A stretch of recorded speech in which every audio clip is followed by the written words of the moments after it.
Pour vous dire en quelques mots un certain nombre de choses que l'on veut faire en matière de digitalisation, mais en expliquant peut-être parfois les démarches telles qu'on les a vécues au quotidien. Moi, il y a une vingtaine d'années, je suis arrivé au ministère des Finances en charge du département. Il n'y avait pratiquement pas d'informatique à la disposition des agents. Il n'y avait pas d'échange de mails à l'intérieur du département. Il n'y avait pas d'outils développés. Donc vous avez constaté, en quelques années, on a investi à l'époque.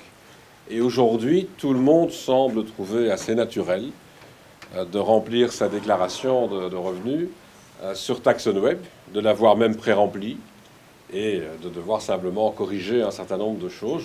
Je vous rappelle d'ailleurs qu'on commence à être dans les délais pour rentrer votre déclaration. On ne sait jamais. J'ai toujours dit qu'au ministère des Finances, nous avions à l'époque 6 millions de clients. Ça se mérite tous les jours, mais on a un avantage, on a des moyens de contrainte pour les faire revenir si vraiment ils ne souhaitent pas travailler avec nous. Mais ça étant, à l'époque, on a investi dès lors dans l'informatique, et aujourd'hui, je pourrais parler aussi des entreprises, c'est parfois moins visible pour le grand public, mais les échanges se font dans tous les domaines par voie informatisée. Si vous allez sur le site du SPF Finance, vous verrez assez facilement votre propre boîte, et dans votre propre boîte, vous pouvez retrouver l'ensemble des éléments de relation que vous avez avec le département. Taxation des revenus, bien entendu, mais aussi votre situation immobilière ou tous les éléments qui peuvent être liés à la fiscalité. Alors je dis ça parce que c'est d'abord une décision d'investir pour digitaliser. Parce que pendant cette période où je me suis occupé pendant 12 ans du département des finances, régulièrement on m'interrogeait sur des pannes informatiques. En disant, parce que, vous savez, on ne crée pas toujours des autoroutes gigantesques pour toute la journée. On essaye d'expliquer que chacun doit peut-être utiliser l'accès, par exemple, à TaxonWeb à des moments différents pour éviter l'encombrement. Mais pendant toute cette période, je recevais des questions parlementaires sur quelques pannes à certains moments dans l'outil informatique. J'ai toujours dit que c'était peut-être un des grands avantages de mes collègues à l'époque à la justice, qui ne recevaient jamais de questions sur des pannes informatiques. Parce qu'au même moment, on avait lancé Phoenix, je me souviens, avec Mme Onkelings notamment, un grand projet d'informatisation de la justice, qui essaye de renaître de ses cendres régulièrement. On vient seulement de commencer à progresser. Donc, tentez d'aller sur le site du SPF Justice et de savoir si vous avez un dossier en justice. Ne restez pas trop longtemps, parce que vous n'y arriverez pas. Vous ne trouverez pas l'information. Je dis ça parce qu'on parle souvent de la manière de moderniser un certain nombre de départements. Je sais qu'ici, on est intéressé aux questions juridiques. Mais voilà, avec le département de la justice, il y a un retard énorme par manque de décision et probablement aussi de volonté du management interne. Il ne faut pas se tromper, probablement beaucoup de chefs de corps qui ne se sont pas vraiment investis dans le volet réellement digitalisation. Au final, j'ai eu la chance d'avoir des gens qui avaient envie d'avancer dans différents domaines sur le sujet. Alors dans les entreprises, je vous dirais c'est un peu la même chose. C'est clair qu'il faut pouvoir franchir le pas. Alors franchir le pas, moi je voulais juste insister sur deux volets. Le premier, nous essayons, pendant cette période de campagne électorale, d'expliquer un peu les projets que l'on a envie de poursuivre. C'est d'abord de la formation. Je crois qu'il faut faire en sorte de sensibiliser des jeunes qui n'ont pas beaucoup de qualifications et qui pourraient trouver des débouchés dans le secteur de la digitalisation, mais aussi des responsables d'entreprises qui n'ont peut-être pas franchi encore le pas, notamment dans des petites et moyennes entreprises, d'aller vers la digitalisation. Alors que dans de grands secteurs, on se rend compte que c'est à l'œuvre tous les jours. Regardez le secteur bancaire et l'évolution de plus en plus en la matière. Vous travaillez tous beaucoup plus probablement avec votre smartphone ou avec un PC portable qu'avec des agences bancaires. On va continuer à vivre cette évolution dans les prochaines années. Mais comment former et comment intéresser de plus en plus de responsables de petites et moyennes entreprises à ce basculement vers un monde digital? Ça passe par des incitants. Ça passe aussi par des initiatives qui sont prises sur le terrain. En région bruxelloise, j'avais été visité la semaine dernière, mon collègue néerlandais l'a fait aujourd'hui d'ailleurs, je trouvais ça intéressant. Molen Geek, qui est cette petite structure qui forme des jeunes à un langage informatique, simplement à construire des sites web, donc à faire de la programmation. Et tous ces jeunes trouvent très vite des débouchés, travaillent maintenant dans des entreprises plutôt de grande taille, mais on pourrait aussi les amener à travailler pour des entreprises de plus petite taille. Ce qu'on voudrait faire, c'est aider aussi à travers l'investissement.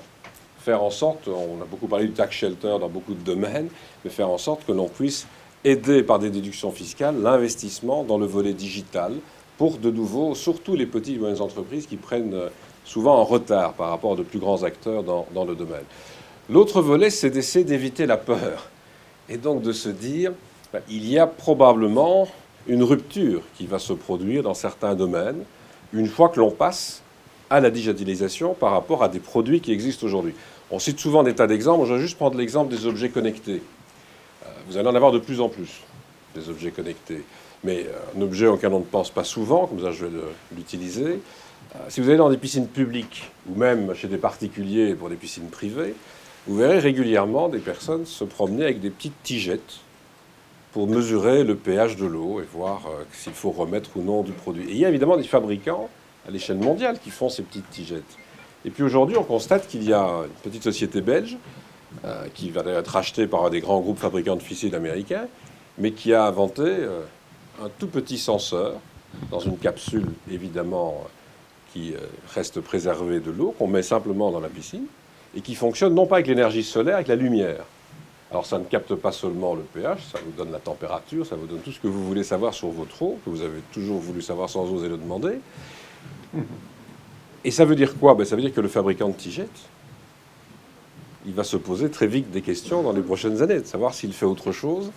Et c'est une rupture très claire dans la production, dans une activité. Alors, ce qu'on essaye de faire dans ces domaines-là, c'est de se dire comment encourager des start-up, un très grand nombre de toutes petites entreprises, à innover. Voilà un domaine auquel on ne pense peut-être pas, mais il y en a beaucoup d'autres. L'étiquetage dans les magasins, qui peut se faire maintenant aussi, non plus en changeant des étiquettes régulièrement, mais en ayant un système digitalisé qui fonctionne aussi, non pas avec le solaire, mais simplement avec la lumière, donc sans avoir besoin d'autre énergie que de l'énergie renouvelable. On peut multiplier les exemples. Comment encourager des entreprises à faire cela? On a à Bruxelles un taux de start-up impressionnant, bien supérieur par 10 000 habitants que ce que l'on connaît en région wallonne ou en région flamande, et avec d'ailleurs un taux par rapport au niveau européen très très élevé aussi.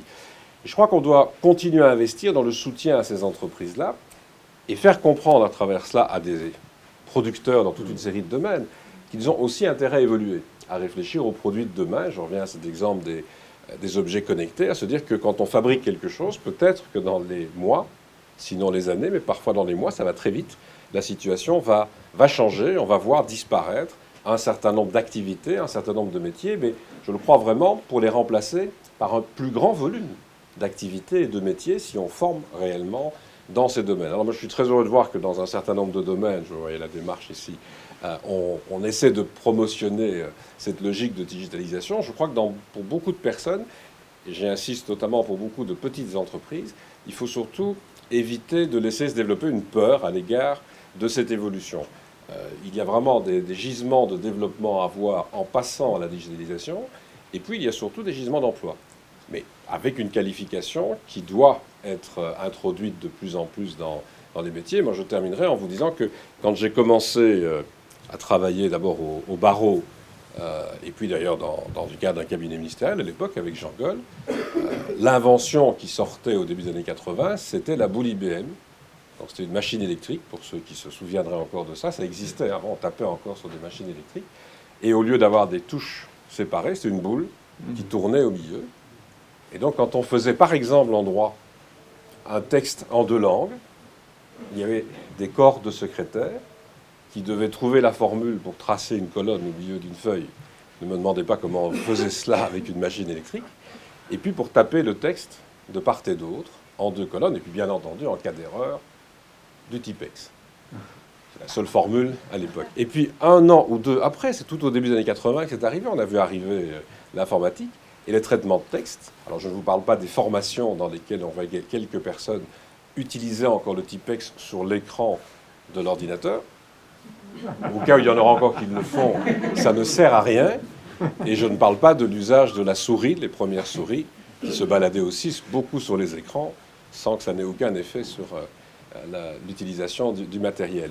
Mais là aussi, on a vu apparaître un nouvel outil qui a changé fondamentalement le fonctionnement. Moi, je peux dire que quand je reçois des jeunes collaborateurs aujourd'hui, ils rédigent leurs notes sur un portable ou sur une tablette, et puis la note, je la reçois, souvent par email, sans qu'il n'y ait plus cette filière de secrétariat entre les deux.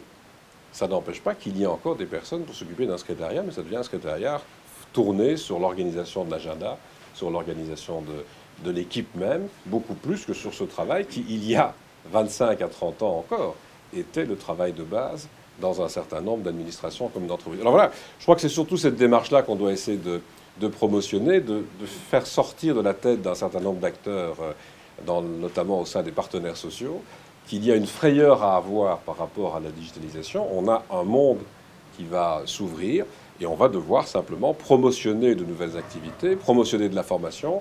Et je termine en une phrase en vous disant qu'on devra aussi encadrer ce monde. Il y a maintenant des préoccupations en matière de droits de l'homme qui vont devoir aussi s'inscrire dans la gestion de ce qu'on appelle aujourd'hui l'intelligence artificielle.